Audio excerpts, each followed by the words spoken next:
نحمدہ و نصلی علی رسولہ الکریم اما بعد۔ ترجمے والے قرآن پاک کا صفحہ نمبر 1055، 29واں پارہ، سورہ ملک، دوسرا رکوع، آیت نمبر 15 تا 19۔ اعوذ باللہ من الشیطان الرجیم، بسم اللہ الرحمن الرحیم۔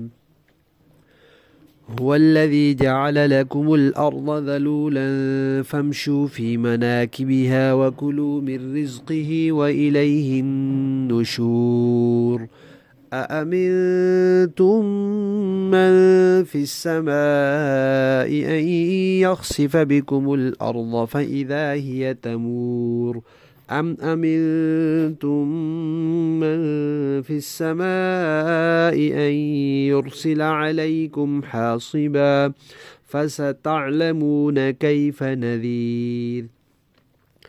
ولقد كذب الذين من قبلهم فكيف كان نكير۔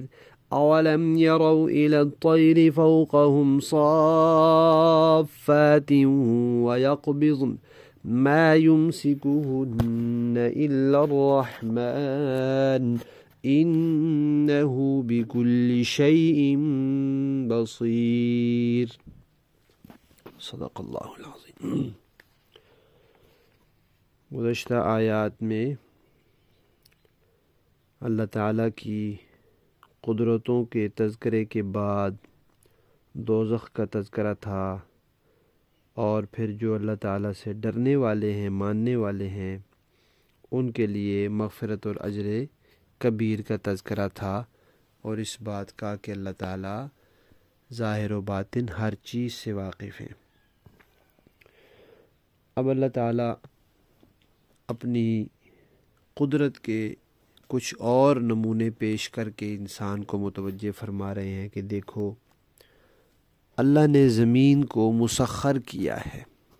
اگر یہ زمین لوہے کی طرح سخت ہوتی تو نہ تم اس میں ہل چلا سکتے، نہ بو سکتے، نہ اس کے راستوں میں اس طرح آسانی سے چل پھر سکتے، نہ گوڈی کر سکتے، نہ اس طرح کنویں کھود سکتے، نہ نہریں نکال سکتے، نہ تہ خانے بنا سکتے۔ یہ تو بڑا ہی مشکل کام ہو جاتا تمہارے لیے۔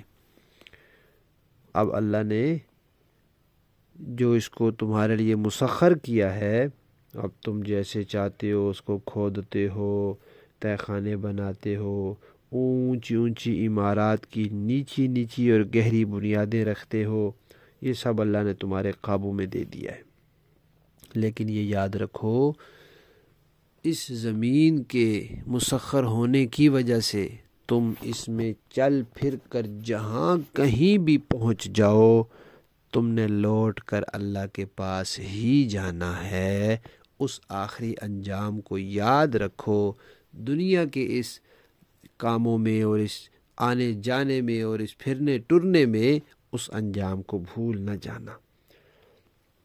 پھر یہ بھی فرمایا کہ بھائی یہ جو زمین ہے جس کو اللہ نے مسخر کیا ہے، جس کے راستوں میں تم چلتے ہو، یہ زمین بھی اللہ کے حکم کے تابع ہے۔ اگر اللہ اس کو ذرا سا ہلا دے تو تمہارے یہ بنائے ہوئے مکانات اور عمارتیں اور یہ نہریں اور دریا اور یہ تہ خانے اور یہ سب کچھ سیکنڈوں میں تباہ و برباد ہو سکتا ہے۔ یہ زمین پھٹ کر تمہیں نگل سکتی ہے، یہ زمین اوندھی ہو کر تمہارے اوپر آ سکتی ہے۔ یہ ساری مثالیں پچھلی قوموں میں موجود ہیں۔ دھنسنے کی مثال، قارون کو دھنسایا گیا، پتھروں کی بارش ہوئی، یہ زمین الٹائی گئی، قوم لوط پر الٹائی گئی، زلزلے آئے، یہ سب مثالیں زمین میں پہلی قوموں میں موجود ہیں۔ یہ کیوں اللہ نے بیان کی؟ اس لیے کہ انسان اس زمین اور اس کے حاصل ہونے والے فوائد میں مگن ہو کر اللہ کو اور اپنے آخری انجام کو بھول نہ جائے۔ پھر صرف زمین نہیں بھائی، زمین سے اگر تم اوپر اٹھ جاؤ، فضا میں اڑنے لگ جاؤ، تو بھی فضا بھی تو اللہ کے حکم کے تابع ہے۔ کیا تم نے نہیں دیکھا یہ پرندے جو ہیں یہ فضا میں ٹھہرے ہوئے ہیں، اڑ رہے ہیں، ان کو یہ اڑنے کی صلاحیت کس نے دی ہے؟ اللہ نے۔ اللہ یہ صلاحیت چھین لے، وہ فوراً تیر کی طرح نیچے جا گرے۔ یہ جو ہوائی جہاز تم نے بنا رکھے ہیں، یہ جو اڑ رہے ہیں، ان کو اللہ نے روک رکھا ہے، ورنہ کتنی دفعہ جہاز گر نہیں جاتے۔ تو جب تک اللہ تعالیٰ کی مشیت ہوتی ہے تم ہوائی جہاز، ہیلی کاپٹر وغیرہ چیزوں میں فضا میں اڑتے ہو، اور جب اللہ چاہتے ہیں وہ چیز سیدھی نیچے آ جاتی ہے۔ لہذا تم چاہے زمین میں ہو یا فضا میں، تم اپنے تہہ خانے میں ہو یا ہوا میں، تمہیں کہیں بھی اللہ تعالیٰ کے عذاب سے بے خوف نہیں ہونا چاہیے، ہمیشہ اللہ سے ڈرتے رہنا چاہیے، اس جہان کے عذاب سے بھی اور اگلے جہان کے عذاب سے بھی اور اگلے سے اگلے جہان کے عذاب سے بھی۔ یہ دنیا کا جہان ہے، پھر قبر اور برزخ کا جہان ہے، اور پھر اس کے بعد حشر کا اور آخرت کا جہان ہے۔ اور یہاں تعبیر یہ اختیار کی گئی ہے کہ کیا تم اس ہستی سے بے خوف ہو گئے ہو جو آسمان میں ہے؟ تو یہ ایک تعبیر ہے جو عرف عام کے مطابق ہے کہ عام لوگ یہ سمجھتے ہیں کہ بھئی اللہ تعالیٰ اوپر ہے، ورنہ اللہ تعالیٰ تو جہت سے پاک ہے، کیونکہ آسمان بھی اللہ کی مخلوق ہے۔ پہلے آسمان نہیں تھا، اللہ تعالیٰ تو اس وقت بھی تھے۔ اگر اللہ آسمان پہ ہے تو جب آسمان نہیں تھا تو پھر کہاں تھے؟ تو اللہ تعالیٰ تو ہر جگہ ہیں، لیکن کیونکہ جو عزت والی چیز ہوتی ہے اس کی نسبت اونچائی کی طرف ہوتی ہے، تو اس لیے نیچے کی طرف نسبت نہیں، اوپر کی طرف ہوتی ہے۔ جب ہم دعا کرتے ہیں تو اوپر کو ہاتھ اٹھاتے ہیں، یہ چہرہ اوپر کو کرتے ہیں۔ قرآن پاک میں بھی تذکرہ ہے کہ اوپر کی طرف انسان دیکھتا ہے۔ تو یہ ایک عرف عام کے مطابق بات ہے، ورنہ اللہ تعالیٰ تو ہر جگہ ہیں، وہ جہت سے پاک ہے۔ جیسے قرآن پاک میں یہ آتا ہے کہ اللہ تعالیٰ عرش پر مستوی ہیں، یہ وہ ذات جو آسمان میں ہے، ایسے ہی یہ بھی آتا ہے کہ وہ تمہارے پاس موجود ہے، جہاں کہیں تم ہو، جدھر بھی تم رخ کرو ادھر اللہ ہی اللہ ہے۔ تو اللہ تعالیٰ ہر جگہ موجود ہے۔ لفظی معنی دیکھیے، هو الذی، وہی ہے جس نے جعلا، بنایا، لکم، تمہارے لیے، الارض، زمین کو، ذلولا، مسخر، فمشو، تاکہ تم چلو، فی مناکبہا، اس کے اطراف میں، اس کے راستوں میں، وکلو، اور کھاؤ، من رزقی، اللہ کے رزق سے۔ یعنی یہ جو زمین میں چلنا پھرنا ہے یہ عام طور پہ تجارت کے مقاصد کے لیے ہوتا ہے، جاؤ روزی کماؤ، تو فرمایا کہ روزی کماؤ، کوئی حرج نہیں، حلال کماؤ۔ وَإِلَيْهِ النُّشُورُ، اور اسی کی طرف لوٹ کر جانا ہے، اس کو نہیں بھولنا۔ اَأَمِنْتُمْ، کیا تم بے خوف ہو گئے ہو، من، اس ذات سے، فی السماء، جو آسمان میں ہے، ان یخسف، کہ وہ دھنسا دے، بکم، تمہیں، الارض، زمین میں، فَإِذَا هِيَ، تو پھر وہ زمین، تمور، حرکت کرنے لگے، الٹ پلٹ ہونے لگے۔ ام امنتم، کیا تم بے خوف ہو گئے ہو، من، اس ذات سے، فی السماء، جو آسمان میں ہے، ان یرسلا، کہ وہ بھیجے، علیکم، تم پر، حاصبا، پتھروں کی بارش، فستعلمون، پھر تمہیں معلوم ہو ہی جائے گا، کیف، نذیر، کہ میرا ڈرانا اور میرا عذاب کیسا ہوتا ہے۔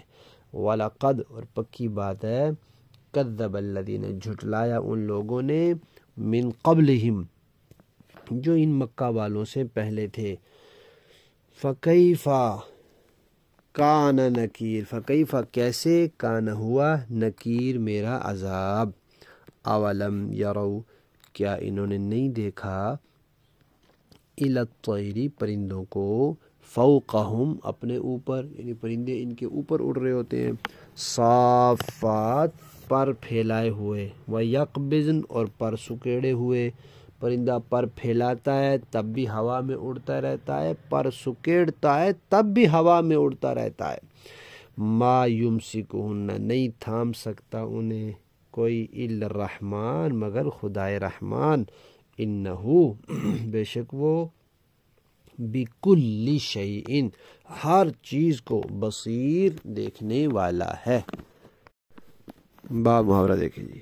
هو الذي جعل لكم الأرض ذلولا فامشوا في مناكبها وكلوا من رزقه وإليه النشور، وہی ہے جس نے تمہارے لیے زمین کو مسخر کر دیا ہے، لہذا تم اس کے اطراف راستوں پر چلو اور اس کا رزق کھاؤ اور اسی کے پاس دوبارہ زندہ ہو کر جانا ہے۔ أَأَمِنْتُمْ مَنْ فِي السَّمَاءِ أَنْ يَخْسِفَ بِكُمُ الْأَرْضَ فَإِذَا هِيَ تَمُورُ، کیا تم آسمان والے کی اس بات سے بے خوف ہو بیٹھے ہو کہ وہ تمہیں زمین میں دھنسا دے تو وہ ایک دم تھر تھرانے لگے؟ ام امنتم من فی السماء ان یرسل علیکم حاصبا فستعلمون کیف نذیر، یا کیا تم آسمان والے کی اس بات سے بے خوف ہو بیٹھے ہو کہ وہ تم پر پتھروں کی بارش برسا دے، پھر تمہیں پتہ چلے گا کہ میرا ڈرانا کیسا تھا۔ وَلَقَدْ كَذَّبَ الَّذِينَ مِن قَبْلِهِمْ فَكَيْفَ كَانَ نَكِيرٌ، اور ان سے پہلے جو لوگ تھے انہوں نے بھی پیغمبروں کو جھٹلایا تھا، پھر دیکھ لو کہ میرا عذاب کیسا تھا۔ اولم يروا الى الطير فوقهم صافات ويقبضن، کیا انہوں نے پرندوں کو اپنے اوپر نظر اٹھا کر نہیں دیکھا کہ وہ پروں کو پھیلائے ہوئے ہوتے ہیں اور سمیٹ بھی لیتے ہیں؟ ما يمسكهن الا الرحمن، ان کو خدائے رحمان کے سوا کوئی تھامے ہوئے نہیں ہے۔ انہ بکل شیء بصیر، یقیناً وہ ہر چیز کو خوب دیکھنے والا ہے۔ صدق اللہ العظیم۔